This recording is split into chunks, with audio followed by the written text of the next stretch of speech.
പ്രതിബന്ധങ്ങൾ കലുഷിതമായ സാഹചര്യമാണ് ഈ ഭൂമി.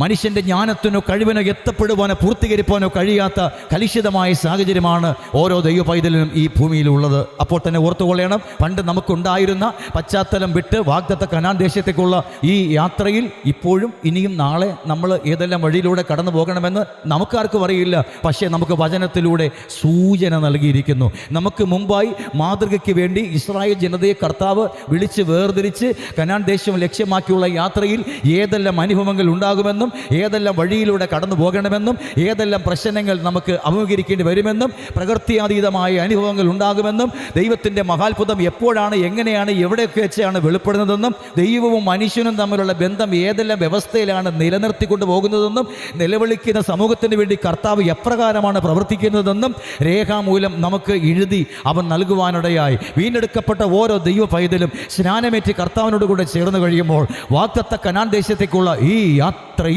നാം അഭിമുഖീകരിക്കേണ്ട സകല വിഷയങ്ങളെക്കുറിച്ച് നമുക്ക് മുമ്പ് കൂട്ടി സൂചന നൽകിയിട്ടുണ്ട്. അതുകൊണ്ട് നമുക്ക് വചനത്തിൻ്റെ ജ്ഞാനം ആവശ്യമാണ്. വചനം വായിക്കുമ്പോൾ അതിൻ്റെ കൽപ്പനകളെ അനുസരിക്കുകയും അതിൻ്റെ വാഗ്ദത്തങ്ങൾക്കായി കാത്തിരിക്കുകയും ചെയ്യേണ്ടത് ആവശ്യമാണ്. സ്തോത്രം.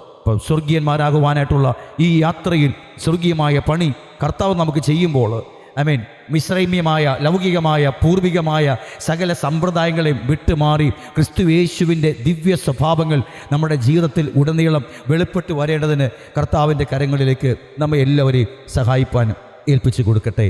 ഇന്ന് പകൽക്കാലം കർത്താവ് അതിനായി നമ്മളെല്ലാവരെയും സഹായിക്കുമാറാകട്ടെ. പരിശുദ്ധ ആത്മാവിൻ്റെ സഹായമില്ലാതെ നിർമ്മലമായ വചനം നമുക്ക് പ്രമാണിച്ച് ജീവിക്കുവാനായിട്ട് കഴിയുന്നതല്ല എന്നുള്ള പരമയാഥാർത്ഥ്യം നമ്മൾ എപ്പോഴും ഗ്രഹിക്കേണ്ടതാണ്. അതിന് നമുക്ക് സ്വർഗീയമായ ബുദ്ധി ആവശ്യമാണ്. ലൗകികമായ ബുദ്ധിയിൽ വചനം ആശ്രയിച്ച് മുമ്പോട്ട് പോകുമ്പോൾ കഷ്ടങ്ങൾ കടന്നു വരുമ്പോൾ ഹൃദയം കഠിനപ്പെട്ടു പോകും. വേവലാതികൾ ഉണ്ടാകും, ആവലാതികൾ ഉണ്ടാകും. ദൈവദാസന്മാരിലും ദൈവമക്കളിലും വിശ്വാസം ചെലുത്തുവാൻ കഴിയാത്ത സാഹചര്യങ്ങൾ ഉണ്ടാകും. ആരാധനയിൽ മാറ്റങ്ങൾ ഉണ്ടാകും. മനസ്സോടെ ദൈവത്തെ സ്തുതിപ്പാനോ സ്തോത്രം കരറ്റുവാനോ കഴിയാത്ത സാഹചര്യങ്ങൾ കടന്നു വരും. അതുകൊണ്ട് നമ്മുടെ ജീവിതത്തിൽ പരിശുദ്ധാത്മാവിനാലുള്ള ദൈവിക ജ്ഞാനം നമ്മുടെ അന്തരംഗത്തിൽ എപ്പോഴും ലഭ്യമാകേണ്ടതിന് പ്രാർത്ഥനയോടുകൂടെ ദൈവത്തിൻ്റെ സന്നിധിയിൽ ഉറ്റിരിപ്പാൻ ആത്മാവ് നമ്മെ സഹായിക്കട്ടെ.